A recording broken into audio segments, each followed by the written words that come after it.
Bonjour chers élèves, ravi d'être parmi vous aujourd'hui pour une nouvelle séance d'économie et organisation administrative des entreprises.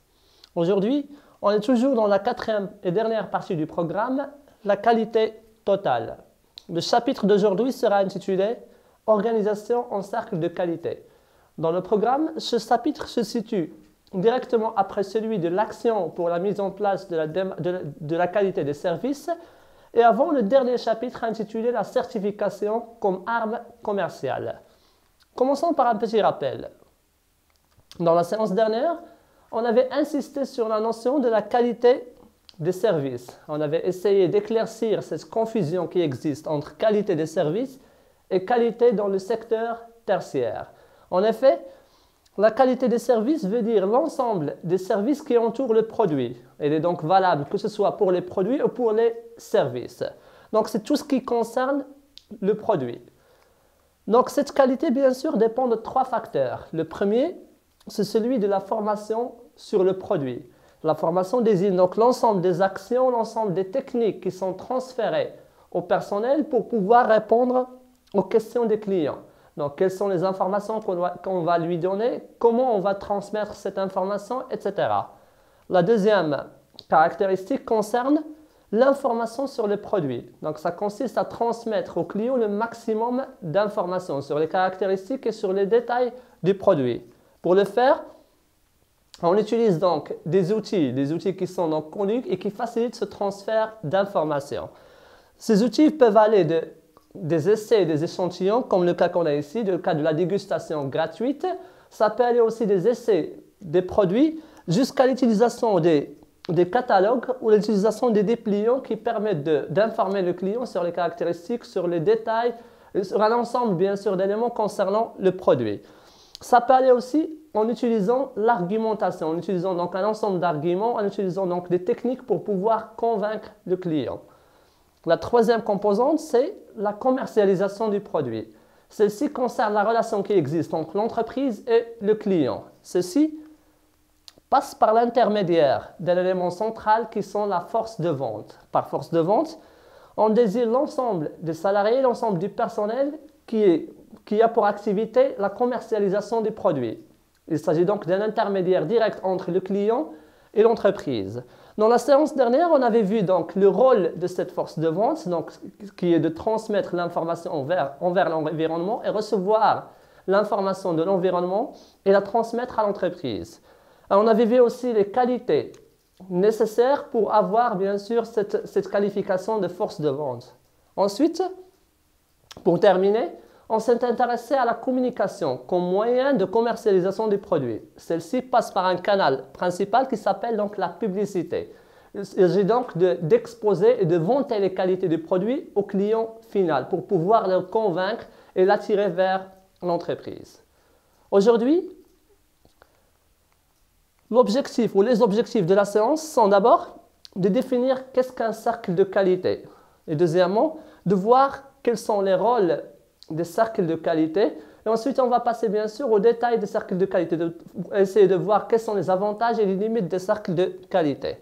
Donc, notre plan sera réparti en 4 parties. La première sera bien sûr destinée à la définition de la notion de cercle de qualité. Deuxièmement, on va essayer de voir comment fonctionnent ces cercles de qualité. Et troisièmement, on va essayer d'avoir une vision critique des cercles de qualité pour voir quels sont les effets positifs et quelles sont les limites des cercles de qualité. Donc, pour comprendre cette notion de cercle de qualité, je vais revenir un peu en arrière à la notion de démarche qualité. La démarche qualité, on l'avait définie comme étant l'ensemble des actions qui sont entreprises par l'entreprise à travers ses différentes composantes, la direction, le personnel et tout le monde, donc, pour développer la qualité, pour améliorer la qualité.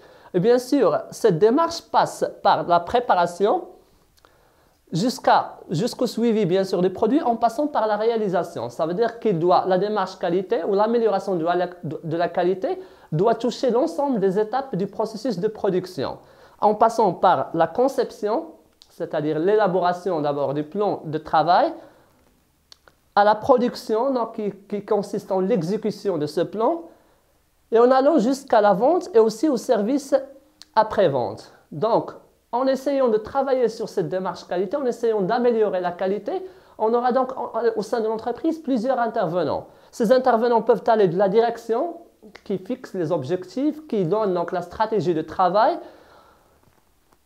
Il peut passer par les ingénieurs de conception, celles qui conçoivent bien sûr et qui modélisent le produit et le travail. Et aussi en passant par les cadres, les vendeurs de l'entreprise, jusqu'aux petits employés, bien sûr, aux employés qui sont en bas de l'échelle et aussi aux responsables du service magasin. Donc, tout le monde s'intéresse, ou tout le monde est impliqué plutôt à cette gestion de la qualité. Donc, tout le monde a quelque chose à dire dans cette qualité. Donc, ils peuvent parfois détecter des problèmes, ils peuvent avoir des remarques ou peuvent même proposer des solutions. Donc, d'où est venue la question? Pourquoi ne pas impliquer tout le monde dans la démarche de l'amélioration de la qualité? Puisque tout le monde peut avoir des idées, tout le monde peut détecter des problèmes et proposer des solutions, pourquoi donc ne pas impliquer tout le monde, prendre l'avis de tout le monde dans cette amélioration de la qualité?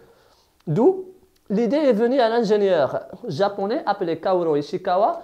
Donc il a proposé au milieu des années 60 une idée pour réunir, pour avoir les avis de tout le monde à propos de la qualité. Cette idée, il a nommé donc cercle de qualité. Qu'est-ce qu'un cercle de qualité? Ce sont des petits groupes composés de 3 à 10 employés qui se réunissent de manière régulière, de façon volontaire, pour discuter à propos de tous les problèmes qui concernent la qualité. Donc quand on dit discuter, ça veut dire qu'ils doivent poser d'abord le problème et qu'ils doivent ensuite discuter pour trouver des solutions.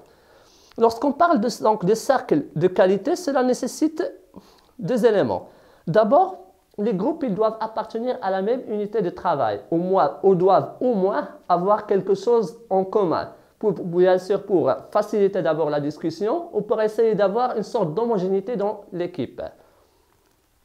Et deuxièmement, la participation de ces salariés ainsi que les réunions qui sont effectuées sont des réunions qui sont volontaires. Donc il n'y a pas de caractère obligatoire dans ces réunions pour rendre donc les cercles de qualité plus efficaces. Donc en d'autres termes, les cercles de qualité sont des réunions du personnel en vue de trouver, bien sûr, en vue de détecter les problèmes et de trouver des solutions aux problèmes qui concernent la qualité. Ce cercle de qualité, bien sûr, suppose 3 conditions. D'abord, une implication de toute l'équipe. Et quand on parle de toute l'équipe, je parle de toute la hiérarchie, depuis le sommet hiérarchique, ça veut dire de la direction, jusqu'aux employés qui sont en bas de l'échelle. Donc, cette implication suppose l'oubli, bien sûr, suppose le fait de négliger ou d'éliminer cette relation qui existe entre supérieur et subordonné. Donc, tout le monde est au même niveau, discute de la même manière et ont donc les mêmes problèmes et propose les mêmes solutions. La deuxième chose, donc il faudrait considérer le client au centre comme centre d'intérêt. Ça veut dire qu'il faudrait parler un langage commun. Il faudrait faire comme objectif de ces réunions la satisfaction des clients. Ça sert d'abord à unifier donc le langage et deuxièmement à éliminer tous les autres, bien sûr, tous les éléments qui peuvent perturber le travail. Et troisièmement, il s'agit donc d'élaborer un plan de travail. Par élaboration de plan de travail, ça veut dire qu'il faudrait planifier ce qu'on doit faire. Il faudrait donc préciser les étapes par lesquelles on doit passer pour résoudre le problème. Donc les cercles de qualité ont comme objectif d'abord l'amélioration de la qualité des services. Comme j'ai dit bien sûr au début de la séance, la qualité des services veut dire l'ensemble des services qui entourent le client. Donc il a pour objectif donc la satisfaction du client final. Deuxièmement, on doit essayer donc d'éliminer tous les problèmes bien sûr, toutes les difficultés qui concernent la production pour essayer d'augmenter la productivité de l'entreprise. Troisièmement, donc on doit éliminer tout ce qui concerne, tout ce qui peut générer un gaspillage, tout ce qui peut générer des charges supplémentaires pour pouvoir réduire les coûts. Et finalement, donc il s'agit de réfléchir à la conception des produits. Ça veut dire qu'on se pose la question, comment concevoir le produit de telle façon à réduire les coûts et à augmenter bien sûr la productivité et aussi la satisfaction des clients.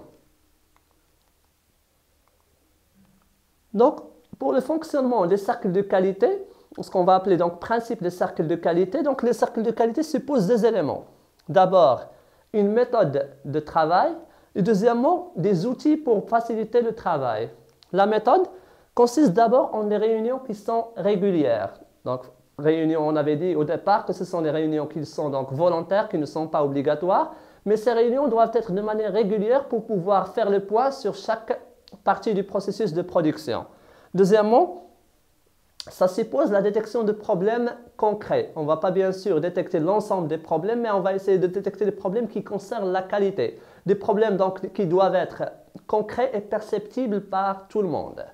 Troisièmement, on doit donc proposer des services qui sont, ou des solutions plutôt, qui sont efficaces et qui permettent de résoudre ces problèmes et donc d'atteindre les objectifs escomptés. Ensuite, concernant les outils, donc on peut utiliser différents outils. Ces outils, bien sûr, ne sont pas exhaustifs, ne sont pas obligatoires. Donc, ça peut aller des outils de collecte, des outils qu'on utilise pour relever, donc pour détecter les problèmes. C'est le cas, par exemple, des fiches, des cartes qu'on peut utiliser, qu'on peut remplir pour détecter les différentes défaillances. Deuxièmement, des outils de créativité. Donc, les outils de créativité, ça permet de mobiliser, permet d'abord de motiver la réflexion et de mobiliser l'ensemble du personnel pour trouver des solutions. C'est le cas par exemple des cartes mentales, du brainstorming qu'on utilise pour proposer des solutions.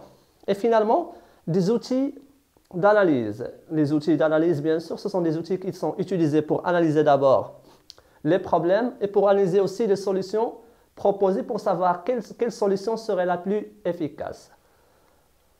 Donc, les cercles de qualité, bien sûr, suivent un certain nombre d'étapes, un processus. Ce processus commence d'abord par la détection du problème.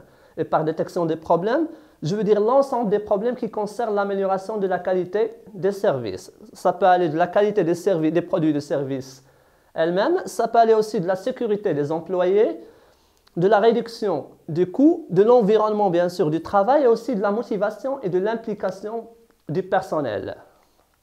Deuxièmement, donc, en détectant d'abord le problème, on va essayer de trouver des solutions. Et donc, pour le faire, on commence d'abord par énumérer l'ensemble des solutions qui peuvent fonctionner.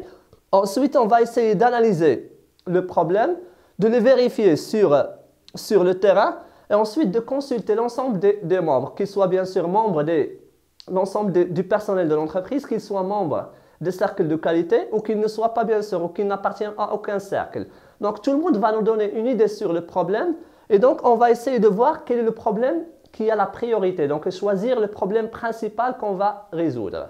Ensuite, à partir de ce problème, bien sûr, on va essayer de proposer des solutions et donc de choisir la solution la plus efficace. Donc on essaie d'abord de faire un brainstorming en exposant toutes les solutions présentes. Ensuite, on va commencer à éliminer pour garder 2 ou 3 solutions. Et dans l'étape finale, on va choisir la solution la plus efficace. Dernière partie, donc c'est celle de l'exécution, du suivi et du contrôle. Donc la solution proposée est ensuite appliquée en effectuant un suivi au long de la réalisation de cette solution et en effectuant aussi un contrôle final pour voir est-ce que la solution a marché ou non.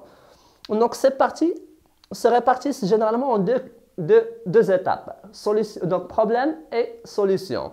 Commençons par la première étape, celle du problème.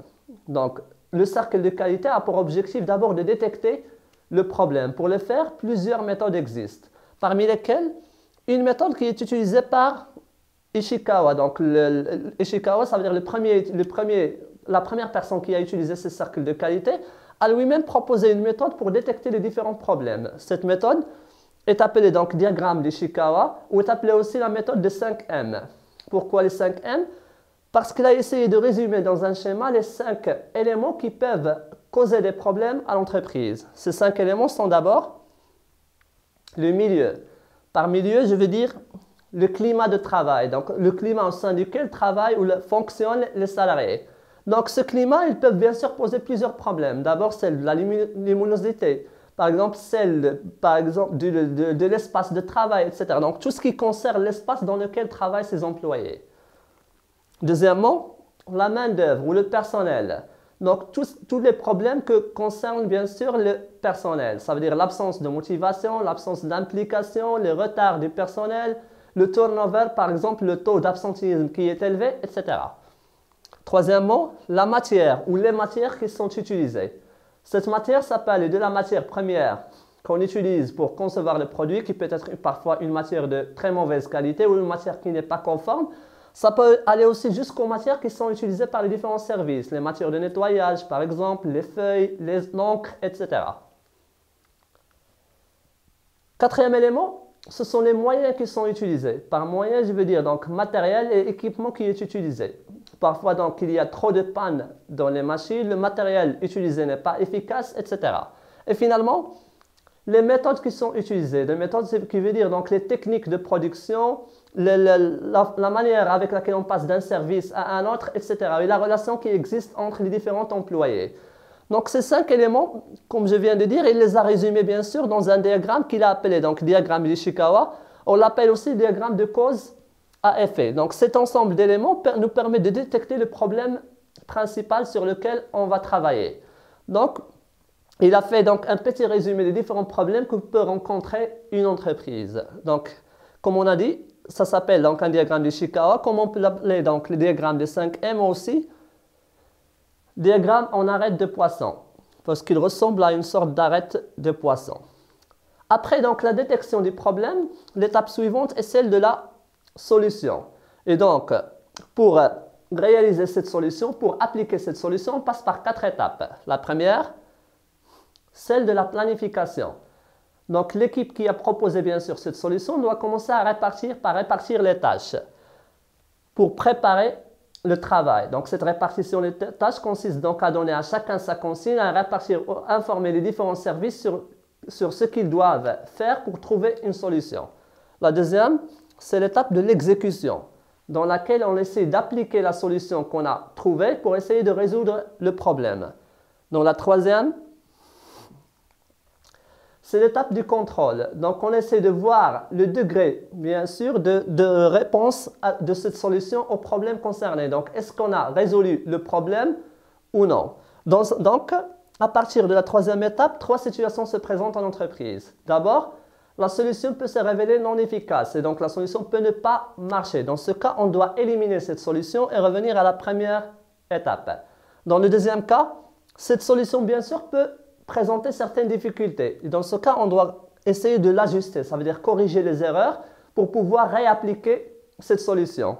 Et la troisième option, donc la solution peut marcher parfaitement à l'entreprise et dans ce cas, elle est standardisée. Ça veut dire qu'on va la garder pour bien sûr la utiliser une autre fois. Et comme ça, donc l'entreprise constitue une sorte de portefeuille de solutions qu'il applique à chaque fois qu'il a le même problème.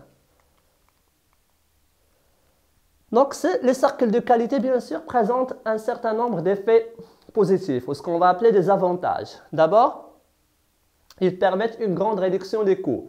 Lorsqu'on réunit l'ensemble du personnel, comme je viens de dire, bien sûr, du directeur jusqu'au petit employé, ça nous permet de révéler ou de détecter quelles sont les différentes sources qui créent à l'entreprise des charges supplémentaires. Ces différentes sources, bien sûr, ou différents bien sûr, éléments qui causent les problèmes sont éliminés pour pouvoir réduire les coûts. Deuxièmement, ça permet de renforcer l'efficacité du travail. Ça permet donc de rendre le travail plus efficace. Donc, en éliminant toutes les pertes de temps, en éliminant par exemple les pertes d'efforts, on essaie d'atteindre les objectifs rapidement. Troisièmement, ça permet d'améliorer l'implication et aussi la motivation du personnel. Donc, en négociant, bien sûr, en concertant avec l'ensemble des membres d'entreprise, depuis les magasiniers aux employés, aux cadres, etc., on donne à chacun une responsabilité et on le valorise. En le valorisant, cette personne est donc motivée et impliquée. Ils se sentent comme membres efficaces de l'entreprise. Elle permet aussi d'améliorer la compétitivité de l'entreprise. Donc, j'ai dit au début que l'entreprise réduit d'abord ses coûts, ensuite, elle renforce son efficacité, ce qui lui permet donc d'avoir un avantage par rapport aux autres concurrents, par rapport aux autres entreprises. Et c'est donc ce qu'on a appelé la compétitivité. Ça permet aussi d'avoir un bon sens relationnel. Le fait de discuter à chaque fois donc, entre l'ensemble des membres de l'entreprise, le fait de se regrouper, de se réunir, permet donc de donner à chacun ce sens, bien sûr, ce sens de relationnel, ce sens de communication entre les différentes équipes et ce sens aussi d'esprit d'équipe. Ces cercles de qualité présentent aussi certaines limites. Ces limites sont généralement relatives aux conditions de ces cercles de qualité. Donc on avait dit que ce sont des réunions périodiques entre les différents membres du personnel. Donc ces réunions nécessitent d'abord une formation du personnel. Donc le personnel doit connaître, puisque c'est un personnel hétérogène composé d'employés, de cadres, d'ingénieurs, de directeurs. Donc il doit avoir les techniques et les manières pour pouvoir d'abord discuter et pour pouvoir exposer le problème ainsi que la solution du problème. Il nécessite aussi le sens de stabilité et la sécurité du personnel. Dans les entreprises qui ont un taux de rotation très élevé, ça veut dire qui connaissent donc des licenciements et des recrutements de nouvelles personnes, il n'y a pas de stabilité, il n'y a pas aussi de sécurité. Donc, le personnel ne va pas se sentir impliqué, il ne peut rien donner à ces cercles de qualité. La formation, ainsi bien sûr que ces réunions génèrent aussi des coûts supplémentaires, des charges que l'entreprise doit supporter pour garder ces cercles de qualité. Donc, bref, je vais essayer maintenant de récapituler. Ce qu'il faudrait retenir de cette séance, c'est d'abord la notion de cercle de qualité. Les cercles, comme on vient de dire, ce sont des petits groupes qui se réunissent de manière périodique pour trouver des solutions à des problèmes qui concernent la qualité. Ces solutions, bien sûr, pour les trouver, on doit respecter certaines règles. Donc, les réunions doivent être de manière périodique, ils doivent avoir un caractère volontaire et ensuite, donc, ils doivent réunir l'ensemble des membres qui sont concernés par la qualité. Ce cercle de qualité, bien sûr, présente plusieurs avantages. Donc, ils permettent à l'entreprise de réduire les coûts, d'améliorer son efficacité, sa compétitivité, mais ils ont aussi des limites. Ils se posent donc des conditions qui sont parfois difficiles à appliquer. Ça concerne la formation du personnel, ça concerne aussi la stabilité du personnel. Et ça peut aussi aller à l'encontre de l'objectif escompté. Parfois, donc on a dit que les cercles de qualité ont pour objectif de diminuer plutôt les coûts. Donc, ils peuvent parfois aller à l'augmentation des charges de l'entreprise. Donc, la séance prochaine sera consacrée donc, à un chapitre qui sera appelé donc, la certification comme arme commerciale. Dans ce chapitre, on va s'intéresser aux normes de qualité qui sont connues donc, et que vous utilisez souvent, donc les normes ISO ainsi que les autres normes. Donc, avant de terminer, je vous remercie pour votre attention et à la séance prochaine.